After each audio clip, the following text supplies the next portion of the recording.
ওকে, এখন আমরা যে বিষয়টা আলোচনা করবো সেটা হচ্ছে যে ব্লাড বা রক্ত, এটাকে আমরা জানি। সো রক্তর টাইপগুলো দেখবো যে করকম ব্লাড আছে। ব্লাড হচ্ছে যে মেইনলি 3 রকম আছে। একটা হচ্ছে যে ডাব্লিউবিসি, ডাব্লিউবিসি মানে হচ্ছে লিউকোসাইট, আরবিসি এরিথ্রোসাইট, আর একটা হচ্ছে যে প্লেটলেট অথবা থ্রোম্বোসাইট। সো থ্রোম্বোসাইট, সাইট মানে হচ্ছে সেল। এবার যদি আরবিসি বেড়ে যায় সেটাকে আমরা কি বলবো? এরিথ্রোসাইট। সো আরবিসি যদি এলিভেশন হয়ে যায়, নর্মাল যা থাকার দরকার তাছাড়া বেশি হলে আমরা কী বলবো? এরিথ্রোসাইটোসিস, মানে synthesis of the erythrocyte cell. এবার যদি যে আরবিসি যদি কমে যায় সেটা আমরা বলবো এরিথ্রোসাইটোপেনিয়া, মানে decrease the synthesis of erythrocyte, মানে আরবিসি। এবার ডাব্লিউবিসি যদি বেড়ে যায় আমরা কী বলবো? ডাব্লিউবিসির যে আরেকটা নাম কী হচ্ছে?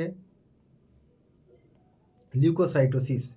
সো আমরা ডাব্লিউবিসি বেড়ে যায়, ডাব্লিউবিসি সেল সংখ্যা বেড়ে গেলে সেক্ষেত্রে আমরা বলবো লিউকোসাইটোসিস।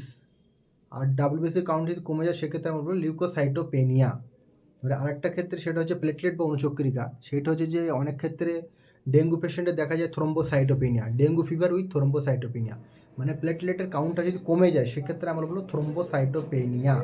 এবার যদি প্লেটলেট কাউন্টটা বেড়ে যায় সেক্ষেত্রে আমরা বলবো থ্রোম্বোসাইটোসিস, মানে synthesis of the thrombocyte sell.